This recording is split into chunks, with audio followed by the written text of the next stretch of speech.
वंदे मातरम साथियों।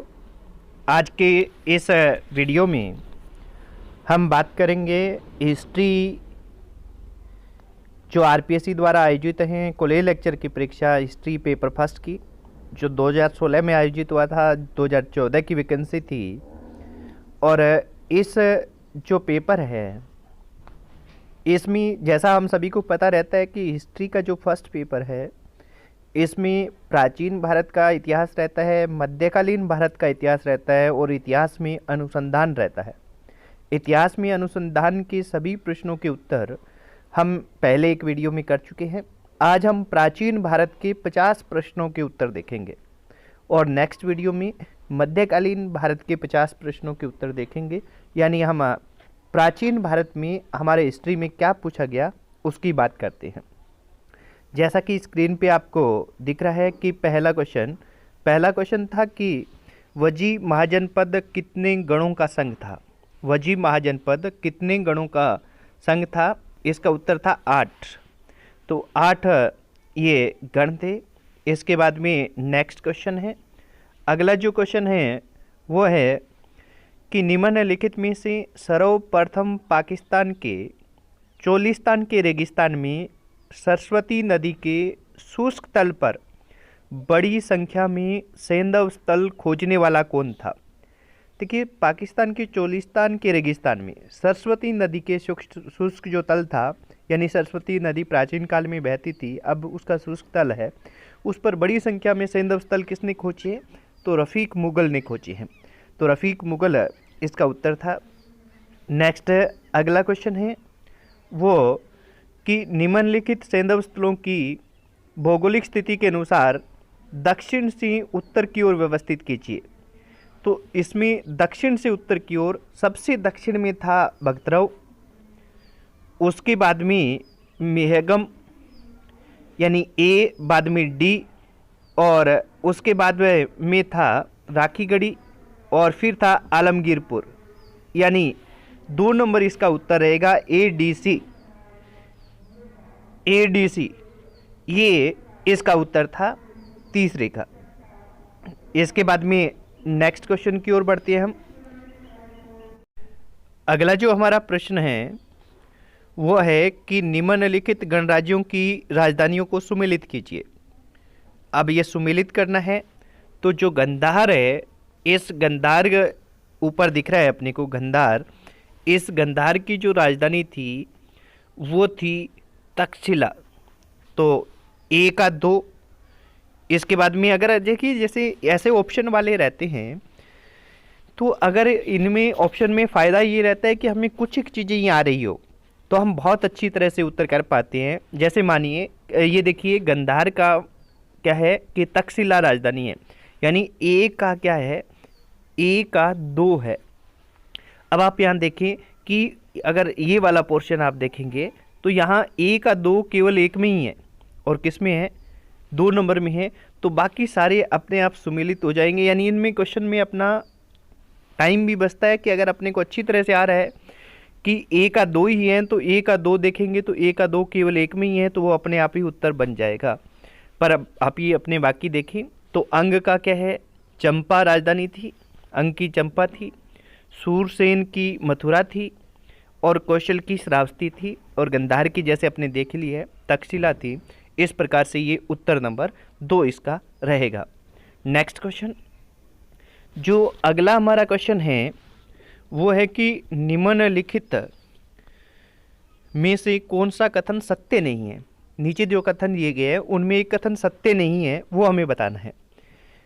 इसमें लिखा हुआ है पहला क्वेश्चन कि स्थिरवाद जैनों का एक संप्रदाय था। बिल्कुल गलत है, ये जैन संप्रदाय नहीं था। तो ये पहला ही कथन असत्य है, तो इसका उत्तर हमारा पहला ही हो जाएगा।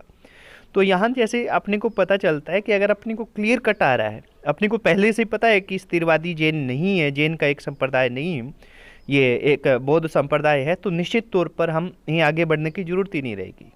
अगर हमें नहीं पता तो फिर हमें धीरे धीरे पढ़ते हुए क्वेश्चन आगे बढ़ना है और फिर अनुमान लगाना है कि कौन सा हो सकता है। तो यहाँ ये 1 नंबर उत्तर रहेगा। इसके बाद में नेक्स्ट क्वेश्चन है। अगला जो हमारा क्वेश्चन है कि संगम साहित्य में व्यापारी वर्ग किस नाम से जाना जाता था? वेलार, वेनिगर, पुलियन, वर्मन। तो जो वेनिगर है ये व्यापारी वर्ग के लिए संगम साहित्य में इस शब्द का प्रयोग किया गया है, तो वेनिगर इसका उत्तर है। नेक्स्ट अगला जो क्वेश्चन है हमारा, अगला क्वेश्चन हमारा ये है कि निम्नलिखित में से कौन सा कथन भारत में पूरा पाषाण काल के विषय में असत्य है? देखिए ध्यान रखना है मित्रों, सत्य है, असत्य है, नहीं है, इन शब्दों का ध्यान रखना है कि किसका पूछा जा रहा है। जैसे पहले क्वेश्चन में था कि कौन सा कथन सत्य नहीं है, मतलब असत्य की बात हो रही है, इसमें सीधा असत्य दे दिए। तो कई बार क्या होता है पेपर में हम जल्दबाजी करते समय असत्य को सत्य पढ़ लेते हैं और सारा क्वेश्चन ही चेंज हो जाता है। तो यहाँ ध्यान से पढ़ना है, ध्यानपूर्वक पढ़ना है, यानी असत्य पूछा गया है। तो यहाँ पूरा पाषाणकालीन स्थल समस्त भारत में मिले हैं, पूरे भारत में मिले हैं पूरा पाषाणकालीन, ये सही है। पूरा पाषाणकालीन स्थल गंगा सिंधु के कछारों में सर्वाधिक संख्या में मिले, गंगा समुद्र नहीं, ऐसा नहीं है। इसके बाद में पूरा पाषाणकालीन स्थल मारवाड़ और मेवाड़ से प्राप्त हुए हैं, बिल्कुल हुए हैं। डीडवाना में सांगी तालाब से पूर्व पाषाणकालीन से उत्तर पाषाणकालीन सामग्री के स्तर मिले हैं, डीडवाना के सांगी तालाब से। तो यहाँ उत्तर क्या हो जाएगा? उत्तर नंबर असत्य हमें चुनना है, तो 2 हो जाएगा, 2 नंबर यहाँ अपना उत्तर रहेगा, ये 2 नंबर इसका उत्तर रहेगा साथियों। इसके बाद में नेक्स्ट क्वेश्चन, अगला जो क्वेश्चन है कि किसके नेतृत्व में ASI द्वारा भारत में सर्वप्रथम उत्खनन प्रारंभ किया गया? ASI द्वारा आर्कियोलॉजिकल सर्वे ऑफ इंडिया के द्वारा क्या है उत्खनन बार सर्वप्रथम प्रारंभ किया गया था? तो जॉन मार्शल के नेतृत्व में किया गया था, इसका पहला ही उत्तर सही है। नेक्स्ट क्वेश्चन कि निम्नलिखित में से किस सैंधव स्थल से मिट्टी के हल का मॉडल प्राप्त हुआ है? तो ये मिट्टी के हल का जो मॉडल प्राप्त होता है साथियों, ये मिट्टी के हल का मॉडल प्राप्त होता है बनवाली हरियाणा से, तो ये यहाँ की एक विशेषता है। नेक्स्ट अगला जो हमारा क्वेश्चन है, अगला क्वेश्चन है कि वह लक्षण जो नव पाषाण काल की विशेषता नहीं है, वह लक्षण जो नव पाषाण काल की विशेषता नहीं है, यानी नव पाषाण काल की विशेषता नहीं है, तो ग्रशक एवं पॉलिश युक्त उपकरण नव पाषाण काल में मिले हैं। मुख्य उपकरण कुल्हाड़ी, नव पाषाण काल का मुख्य उपकरण कुल्हाड़ी था। पिछले युगों की तुलना में मृद भांडों की निर्माण कला में उल्लेखनीय प्रगति, ये नहीं था साथी। इसके बाद में अन्न पर बढ़ती निर्भरता, ये भी था। तो यहाँ उत्तर नंबर अपना क्या हो जाएगा? 3 हो जाएगा कि नव पाषाण काल की ये विशेषता नहीं है कि पिछले युगों की तुलना में मृद भांड निर्माण कला में उल्लेखनीय प्रगति हुई थी, ऐसा नहीं था। नेक्स्ट अगला जो हमारा क्वेश्चन है, अगला क्वेश्चन है कि निम्नलिखित पर विचार कीजिए। निम्नलिखित पर हमें विचार करना है। अधोलिखित कथनों में से कौन से कथन सैंधव नगरों के संबंध में सत्य है? नीचे जो कथन लिखे गए हैं उनमें कौन से कथन सैंधव नगरों के विषय में सत्य है, ये हमें बताना है। ए, सैंधव नगर नियोजन की योजना ग्रिड विन्यास पर आधारित नहीं थी। सैंधव नगर नियोजन की योजना ग्रिड विन्यास पर आधारित नहीं थी। देखिए साथियों, ये ध्यान रखना है कि सैंधव जो हैं उनमें ये सत्य है, कारण कि सभी ग्रिड विन्यास पर हो नगर ऐसी नहीं थी, कुछ एक में जरूर थी पर सारों में नहीं थी। तो पूरी तरह से सैंधव नगर की पूरी योजना हम कहें कि ग्रिड विन्यास पर आधारित हो, ऐसा नहीं था। इसके बाद में सेकंड, हड़प्पा, बनवाली, चौहदड़ो नगरों की योजना ग्रिड विन्यास दिखाई नहीं पड़ता है इनमें, क्योंकि सभी में नहीं थी, यहाँ नहीं पड़ता है। इसके बाद में अनेक स्थलों से पक्की ईंटों के प्रमाण नहीं मिले हैं, सही है, नहीं मिले हैं। हड़प्पा में पक्की ईंट का पर्याप्त प्रयोग दिखाई पड़ता है, किंतु संभवतः यहाँ प्रमुख रूप से प्रयुक्त नहीं हुई। हड़प्पा में पक्की ईंटों का प्रयोग हुआ है परंतु प्रमुख रूप से नहीं हुआ है। तो यहाँ चारों सही हैं, तो अपना 4 नंबर उत्तर है, ये सही हो जाएगा साथियों। नेक्स्ट अगला जो हमारा क्वेश्चन है, अगला क्वेश्चन है कि बुद्ध घोष के अनुसार बिम्बिसार के साम्राज्य में गांवों की संख्या कितनी थी? तो बुद्ध घोष के अनुसार 80,000 बिंबिसार के साम्राज्य में गांवों की संख्या थी। इसके बाद में नेक्स्ट क्वेश्चन, निम्नलिखित में से किन पुराणों को उनके रचनाकारों ने पुरातन इतिहास कहा है? निम्नलिखित में से किन पुराणों को उनके रचनाकारों ने पुरातन इतिहास कहा है? तो ये है मत्स्य पुराण और वायु पुराण। मत्स्य पुराण और वायु पुराण को इनके रचनाकारों ने पुरातन इतिहास कहा है। नेक्स्ट अगला जो हमारा क्वेश्चन है कि निम्नलिखित में से किस सैंधव स्थल का नगर 3 भागों में था? ये देखिए एकमात्र ही सैंधव नगर है जो 3 भागों में विभक्त था, वो था धोलावीरा। एकमात्र धोलावीरा ही था जो 3 भागों में विभक्त रहा है साथियों। इसके बाद में नेक्स्ट अगला जो हमारा क्वेश्चन है कि हर्षोत्तर काल यानी हर्ष के बाद के काल में पूर्वी भारत का मुख्य बंदरगाह कौन था? देखिए हर्ष का काल कब था? हर्ष का काल 606 से 647 ईस्वी तक का था। उनके बाद के काल में पूर्वी भारत का मुख्य बंदरगाह कौन सा था, ये हमें बताना है। तो इस समय पूर्वी बंदरगाह का मुख्य बंदरगाह था वो ताम्रलिप्ति था। नेक्स्ट अगला जो हमारा क्वेश्चन है वो है कि निम्नलिखित में से संगम साहित्य विषयक कौन सा कथन असत्य है? संगम साहित्य के विषय में कौन सा कथन असत्य है, ये हमें बताना है। तो 1 नंबर देखिए कि संगम साहित्य की रचना लगभग 3 से 4 शताब्दियों में पूर्ण हुई, सही है। दूसरा है संगम साहित्य मुख्य रूप से 2 वर्गों पटिनिकिल कनकु व पटुपप्टू में विभक्त था, ये भी सत्य है। संगम साहित्य धार्मिक साहित्य है, ये असत्य है साथियों। इसके बाद में संगम काव्य विभिन्न नायक नायिकाओं को समर्पित प्रशस्ति गीत हैं, ये भी सत्य हैं। तो यहाँ में असत्य कथन करना है तो 3 नंबर है संगम साहित्य धार्मिक साहित्य था, ये हमारा इसका आंसर हो जाएगा साथियों। नेक्स्ट अगला जो हमारा क्वेश्चन, ये जो अगला क्वेश्चन हमारा है वो है साथियों कि निम्नलिखित सूचियों को सुमेलित कीजिए। गेरिक मृदभांड है वो आरंभिक वैदिक काल के हैं। उत्तरी काली चमकीले मृदभांड ये द्वितीय नगरीय क्रांति जो महाजनपद काल में हुई थी, महाजनपद काल के प्रारंभ में हुई थी। कृष्ण लोहित मृदभांड किसी विशेष से संबंध नहीं है। चित्रित दूसरा मृदभांड ये उत्तर वैदिक काल से है। तो 1 2 3 4 इसका 1 नंबर उत्तर हो जाएगा, ये 1 नंबर ही रहेगा। इनके सामने जो विशेषताएं लिखी हुई है वो इनसे सुमेलित है। तो यहाँ मित्रों यहाँ ध्यान रखना है कि ये क्वेश्चन बहुत ज़्यादा इंपॉर्टेंट है। यहाँ से क्वेश्चन बनता ही बनता है कि किस काल में कैसे मृदभांड थे। तो ये आपको अच्छी तरह से याद करना है क्योंकि यहाँ से क्वेश्चन हर हाल में किसी न किसी रूप में पूछ लिया जाता है। इसके बाद में निम्नलिखित में से अशोक के शिलालेखों के विषय में कौन सा कथन असत्य है? अशोक के शिलालेख है उनके संबंध में असत्य कथन देखना है। अशोक के अधिकांश शिलालेख ब्राह्मी लिपि में उत्कीर्णित है, सही है। अशोक के कुछ अभिलेख ख्रोष्टी लिपि में भी है, बिल्कुल सही है। उसके अभिलेखों में से कुछ यूनानी और अरेमाइक लिपि में भी उत्कीर्ण है, बिल्कुल इन चारों लिपियों में उनके उत्कीर्ण है। और उसके 3 स्तंभ लेख फिरोज शाह तुगलक को मिले थे। देखिए फिरोज शाह तुगलक को मिले हैं, 3 नहीं 2 मिले हैं साथियों, तो ये गलत है, तो यही हमारा उत्तर होगा। इसके बाद में नेक्स्ट क्वेश्चन, अगला जो हमारा क्वेश्चन है वो है कि असत्य कथन चिन्हित कीजिए। असत्य कथन चिन्हित कीजिए। पहला है हिंद यूनानी शासकों ने द्विभाषी द्विलिपि लेखों की मुद्राएं जारी की, बिल्कुल सही है। दूसरा है कुछ हिंद यूनानी शासकों के द्वारा संयुक्त रूप से मुद्राएं जारी मुद्राएं उनके संयुक्त शासन का परिचायक है।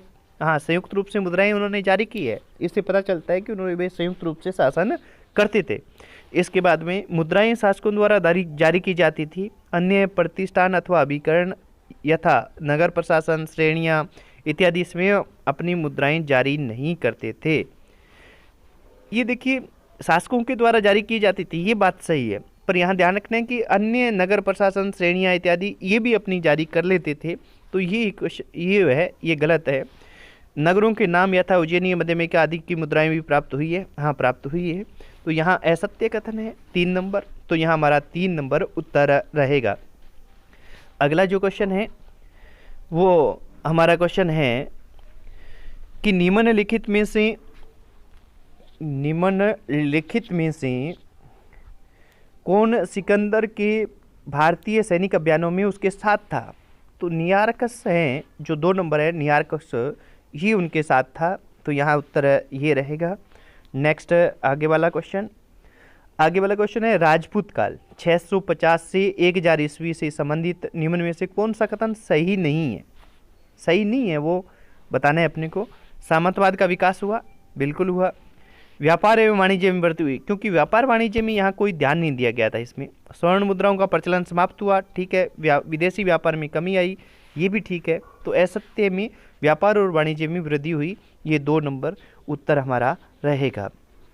नेक्स्ट इसके बाद अगला क्वेश्चन है कि निम्नलिखित में से कौन सा कथन सही नहीं है।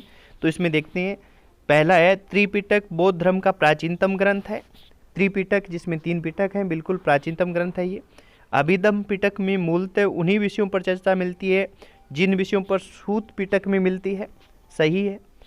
विनय पिटक ने बुद्ध की शिक्षाओं की अंतर्निहित दार्शनिक अवधारणाओं को संकलन है, नहीं, इसमें बुद्ध धर्म के नियमों का संकलन है। सूत पिटक के 5 निकाय हैं, ये भी सही है। अपने को सही नहीं है वो चुनना है, तो 3 नंबर सही नहीं है, इसका उत्तर 3 नंबर रहेगा साथियों।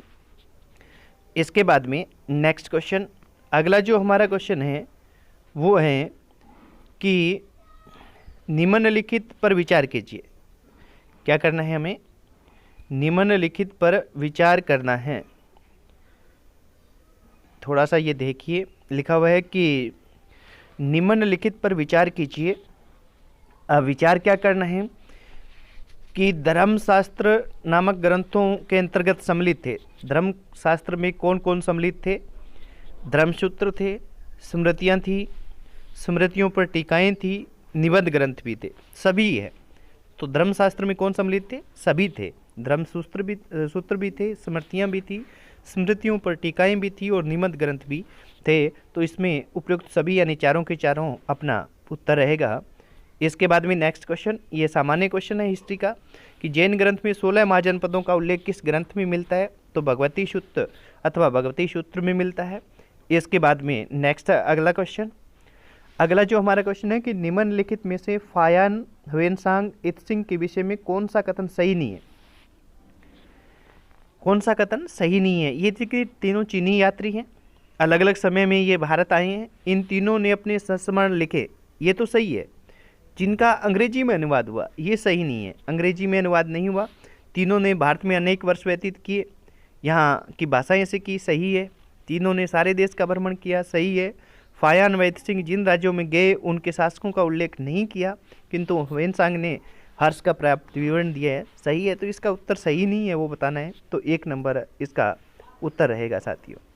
नेक्स्ट अगला जो हमारा क्वेश्चन है कि वैदिक धर्म के विषय में असत्य कथन पहचानिए। वैदिक धर्म है उसके विषय में असत्य कथन पहचानना है हमें। वैदिक धर्म के विषय में असत्य कथन कौन सा है? ए वैदिक मंत्र विभिन्न देवों का स्तुतिगान करते हैं, साथ ही विश्व देवा के रूप में संयुक्त रूप से, यानी वैदिक धर्म है वो विविध देवों का स्तुतिगान करते हैं, साथ में विश्व देवा के रूप में सभी का संयुक्त रूप से भी करते हैं, सही है। नंबर 2, वैदिक देव परिवार में विश्वकर्मा और प्रजापति की उपस्थिति को एकेश्वरवाद का प्रमाण देते हैं, बिल्कुल। सत्य एक है, ऋषियों से विविध नामों से अभिव्यक्त करते हैं, ये सही है। वैदिक ऋषि प्राकृतिक शक्तियों का मानवीकरण करते प्रतीत होते हैं, नहीं, ऐसा नहीं था। प्राकृतिक शक्तियों का उन्होंने विशेष महत्व दिया, प्राकृतिक शक्तियों का मानवीकरण वो नहीं कर रहे थे। तो यहाँ उत्तर 4 नंबर रहेगा। नेक्स्ट अगला जो हमारा क्वेश्चन है कि चित्रकला और मूर्तिकला पर महाकाव्यों का प्रभाव गुप्त काल से दिखाई देने लगता है। निम्नलिखित में से किस पर रामायण के विषयों का अंकन नहीं हुआ है?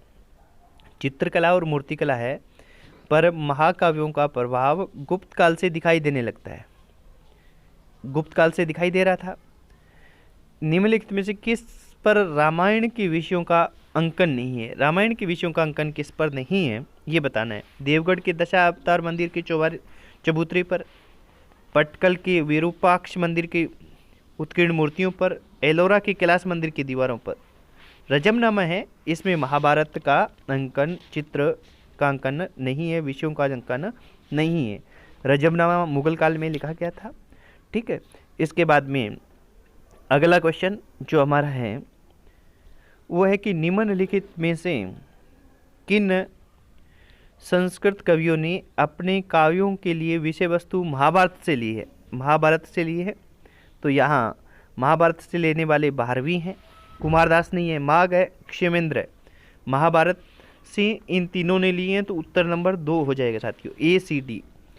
इसके बाद में नेक्स्ट अगला क्वेश्चन, अगला जो हमारा क्वेश्चन है वो है मध्य एशिया के दक्षिण भाग में स्थित कौन सा राज्य चतुर्थ शती ईस्वी में भारतीय सभ्यता का प्रमुख केंद्र था। मध्य एशिया के दक्षिण भाग में स्थित कौन सा राज्य चतुर्थ शती ईस्वी में भारतीय सभ्यता का प्रमुख केंद्र था, कौन सा था, ये हमें बताना है।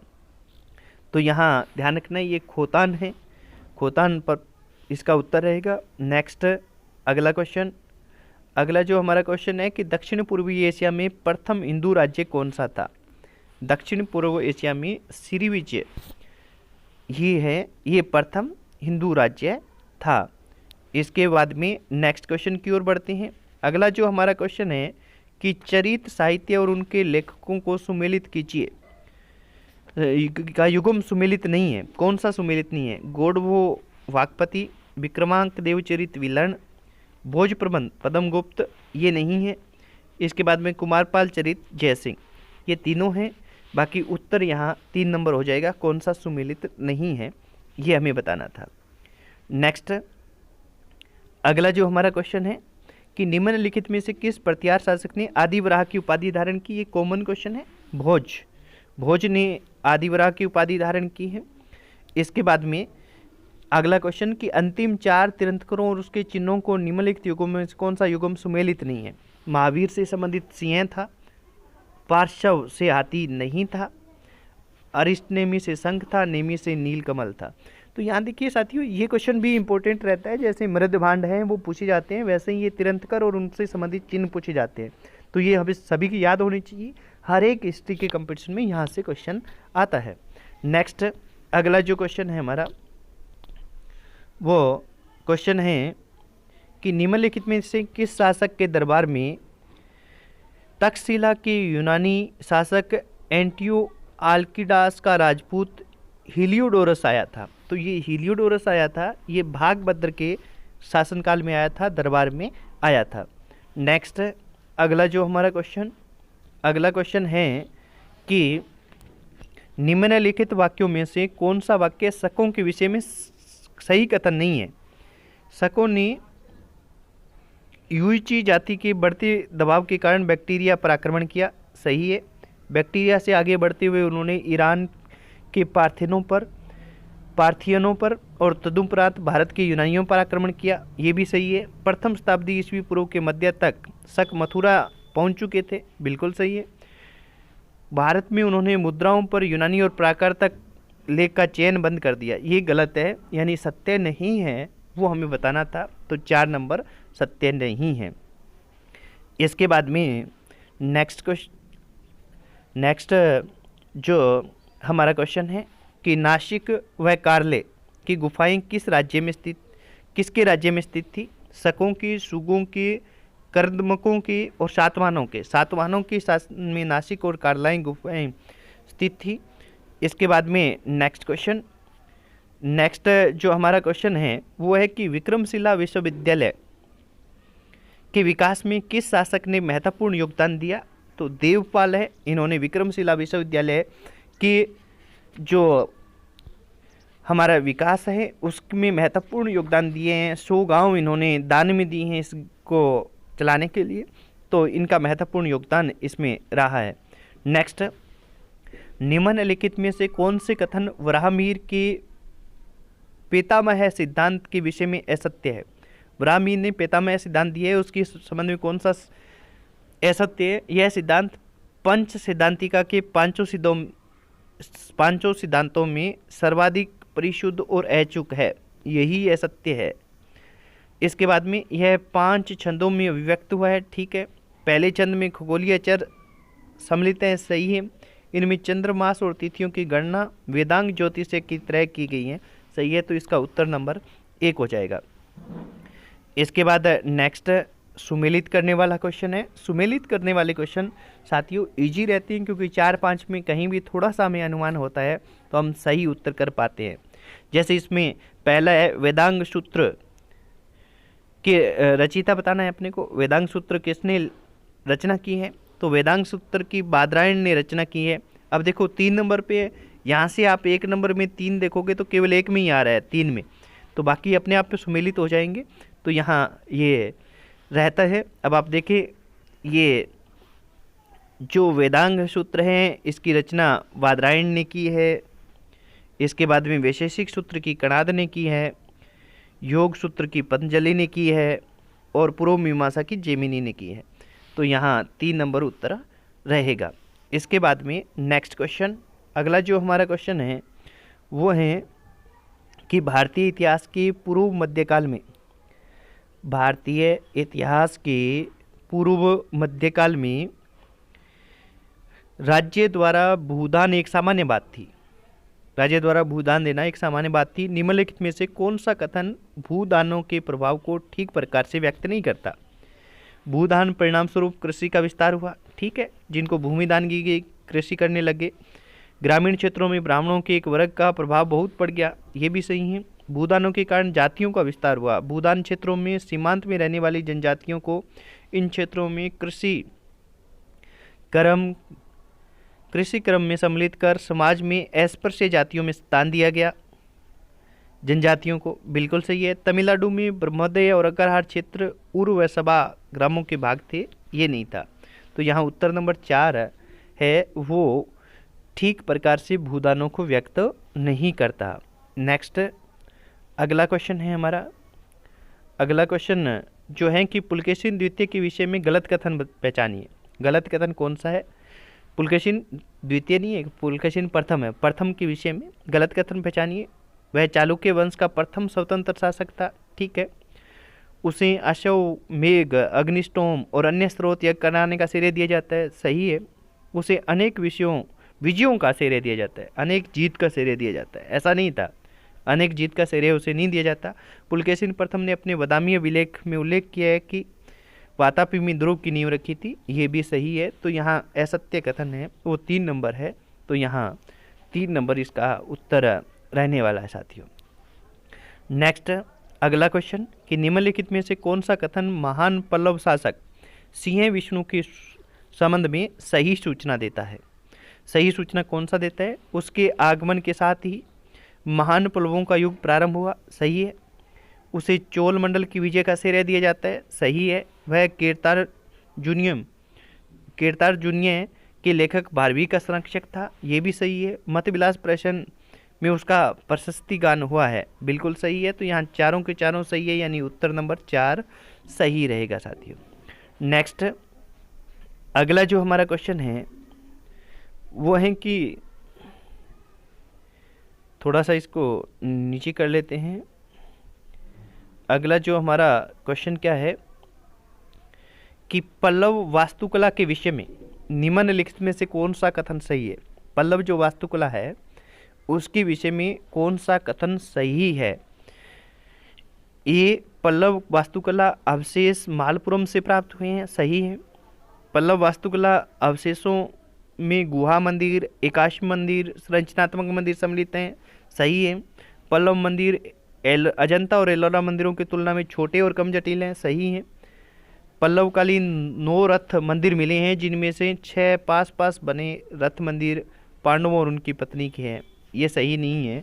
तो यहाँ उत्तर नंबर हो जाएगा 3, A, B, C, ये 3 सही है।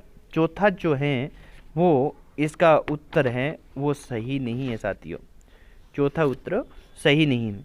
नेक्स्ट अगला जो क्वेश्चन है वो है कि हर्ष की शासनकाल में नालंदा विश्वविद्यालय का अध्यक्ष कौन था? तो शीलभद्र, ये सामान्य क्वेश्चन आ गया है। इसके बाद में नेक्स्ट क्वेश्चन कि निम्नलिखित में से कौन से कथन चोल वास्तुकला के विषय में सही कथन करते हैं। चोल वास्तुकला के बारे में सही व्याख्या कौन करते हैं। चोल कला का परमोच्च, हमें कथनों पे देखना है। चोल कला का परमोच्च तंजौर के वर्देश्वर मंदिर में देखा जा सकता है, बिल्कुल सही है। मुख्य मंडप, अर्धमंडप, अंतराल, गर्भगृह मुख्य मंदिर के अंग थे, ये भी सही है। वर्देश्वर मंदिर का निर्माण राजराजा चोल प्रथम ने करवाया, ये भी सही है। राजेंद्र चोल को ने भी एक वर्देश्वर मंदिर का निर्माण करवाया था जो पूर्ण नहीं कर सके थे, पूर्ण नहीं हो सका था, ये भी सही है। तो यहाँ उत्तर नंबर 4 रहेगा। ABCD चारों सही है। इसके बाद में नेक्स्ट क्वेश्चन, अगला क्वेश्चन है कि निम्नलिखित में से किसने गुप्त युग को स्वर्ण युग की संज्ञा दी।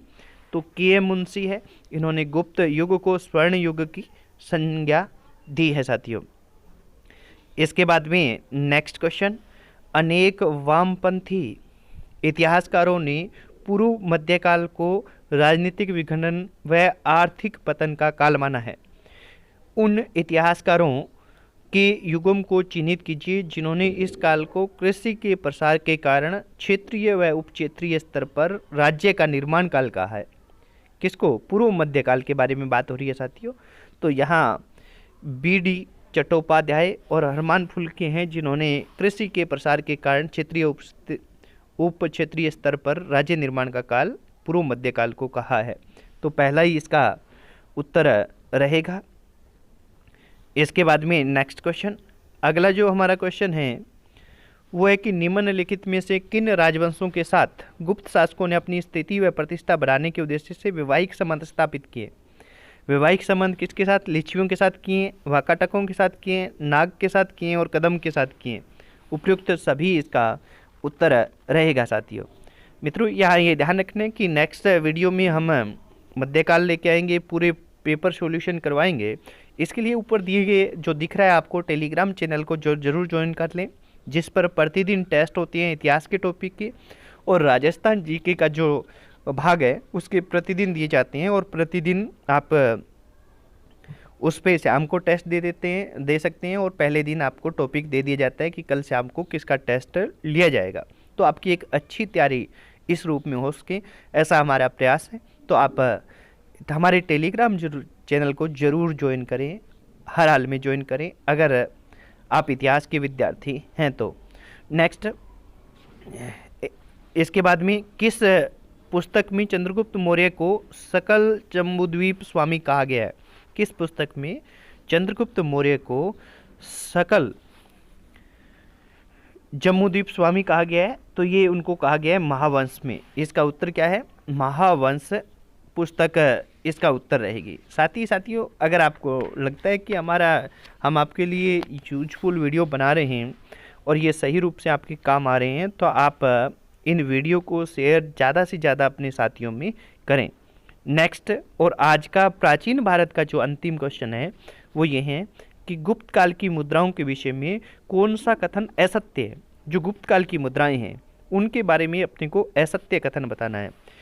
इसमें पहला है, स्वर्ण मुद्राओं को गुप्त अभिलेखों में दिनार कहा गया है, बिल्कुल सही है। दूसरा है, गुजरात विजयोपरांत गुप्त शासकों ने स्थानीय विनिमय में बड़ी संख्या में तांबे की मुद्राएं जारी की। तांबे की मुद्राएं जारी नहीं की है साथियों, गलत है।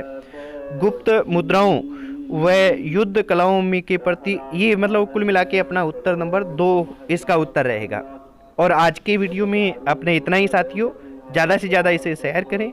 जय हिंद, वंदे मातरम।